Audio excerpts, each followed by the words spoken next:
para evitar a superlotação de presídios, Mato Grosso vai implantar a Central Alternativa de penas alternativas. E é para falar sobre esse assunto que está aqui ao vivo no Jornal do Meio-Dia, a presidente da Associação Brasileira dos Advogados Criminalistas, a Abracrim, Michele Marie.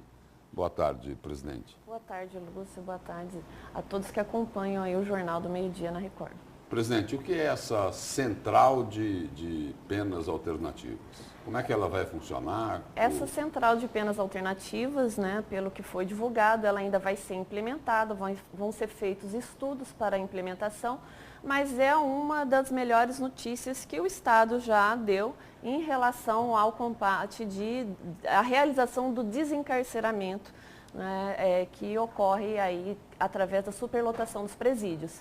Essa central de penas alternativas, ela é aplicada para penas que ocorrem em crimes de menor potencial ofensivo, ou seja, com penas que sejam praticadas até 4 anos, sem violência. Isso já não existe, presidente? Sim, já existe. Já existe. Já existe. O que é que vai mudar em relação o que a isso? muda é que eles pretendem fazer uma central. O governo pretende centralizar para aplicar efetivamente. O que ocorre, Lúcio, é que nós temos muitas leis no nosso país, mas não se estuda a aplicabilidade efetiva dessa legislação. Teria então uma espécie assim de protocolo para que as decisões elas sigam no mesmo Não rumo. só protocolo, mas eu acredito que a intenção do Estado é efetivamente ter um local onde as pessoas podem ali praticar um estudo, uma profissionalização e serem realmente úteis à sociedade. E isso impede exatamente a reincidência de determinados crimes. Quando se impede de um sujeito com uma pena pequena ir para um presídio,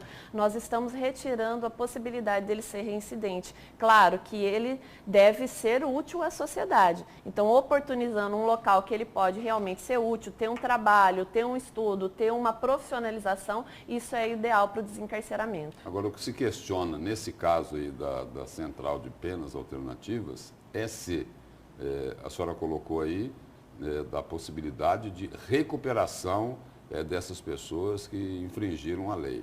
Agora, o que se pergunta é o seguinte, o poder público tem estrutura para isso? O que nós esperamos é que o poder público, ele efetivamente pratique o que lhe é obrigado. Ele tem as suas obrigações e já passou da hora dele fazer efetivamente o que lhe é obrigado. Essa central, ela vem exatamente para realizar medidas que a própria legislação prevê.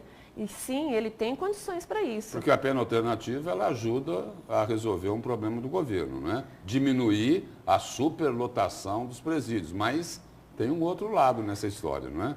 Quando nós falamos em crime, em criminologia, em situações, todas as esferas são afetadas. A sociedade, o governo, né, através do Estado, porque o Estado é que detém o único poder, que é o poder punitivo. Apenas quem pode punir é o Estado. Só que o Estado também é responsável, em tese, a impedir que essas pessoas escolham praticar atos ilícitos. O problema no nosso país é que se preocupa muito com o pós-fato criminoso e não se preocupa com a prevenção. Essa forma da central de penas alternativas, embora ela seja aplicada somente à aplicação de uma pena, ou seja, depois do trânsito em julgado, né, da sentença ali que o sujeito vai estar sendo condenado, de certa forma ele também age na prevenção, porque evita a reincidência que é muito alta, infelizmente, no nosso país. E um outro problema é colocar esse cidadão aí que cometeu um crime aí, como a senhora colocou, de menor poder potencial ofensivo. Menor potencial ofensivo lá dentro do presídio, né? Que como não tem recuperação, né? Na universidade do crime. Realmente, ingressar num presídio hoje é muito arriscado. É arriscado para o Estado, é arriscado para a sociedade. Nós sabemos que existem crimes e existem facções dentro do presídio. E essas facções, elas realmente formam o exército delas. Então, quando se evita que uma pessoa que praticou um ilícito de menor potencial ofensivo e não serem captadas por essas facções, é louvável essa iniciativa. E essa associação, além dessa central de penas alternativas, ela pode também atuar para que o poder público não apenas tenha lá os presidiários dentro das penitenciárias e que eles também possam, de alguma forma, produzir? O ideal é isso. O ideal é que essa central ela faça já, por exemplo, trabalhos que é feito no Centro de Ressocialização da capital. Hoje no Centro de Ressocialização nós temos oficinas excelentes, desde costura, marcenaria, enfim, artesanato, culinária. Então, um trabalho que é feito hoje no Centro de Ressocialização, ele é um trabalho modelo. Infelizmente, ele não dá acesso a todos que estão lá presos. Então, isso impede também a oportunidade igualitária daqueles que vão sair dali há algum tempo sem essa oportunidade daqueles que tiveram. Então, não é só uma questão de diminuir a pena através do trabalho, mas é uma questão do sujeito ser útil a ele próprio, a família dele e a própria sociedade. Até porque os presídios hoje são uma espécie assim de bomba relógio, não é? Prestes a explodir a qualquer momento. Exatamente. Na verdade, os presídios eles têm sido, de alguma forma, no geral, mal administrados, com prática de torturas, de desrespeito ao ser humano.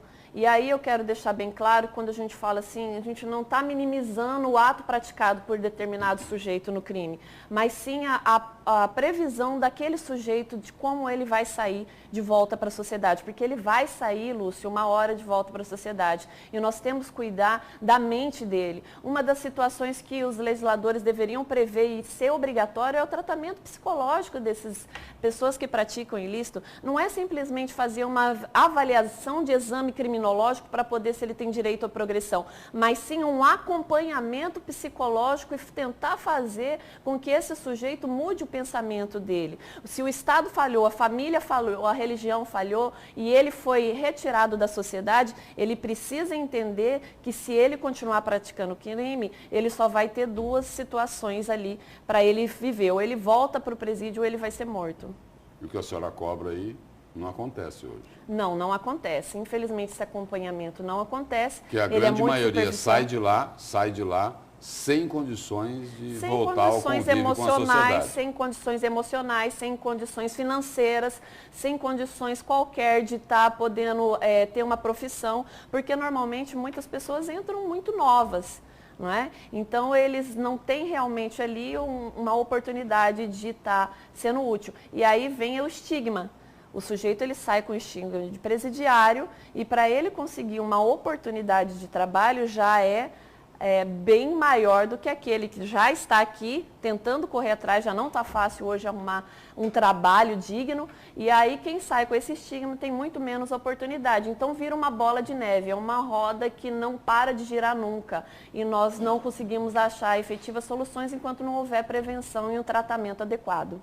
E aqui fora o que a gente sempre ouve é que o presidiário ele só tem mais ou melhores chances no presídio, lá dentro do presídio, se ele estiver sob a proteção das facções criminosas. Com certeza, as facções criminosas rodam dinheiro, eles rodam a proteção familiar, e aí é exatamente isso que ocorre, é um aumento da criminalidade. Quando se fala em encarceramento, nós temos que pensar no risco que isso nos traz, e só aumenta realmente a criminalidade. Quanto maior o encarceramento, maior a criminalidade. Presidente, obrigado pela presença e pelas informações aqui no Jornal do Meio-Dia. Obrigada.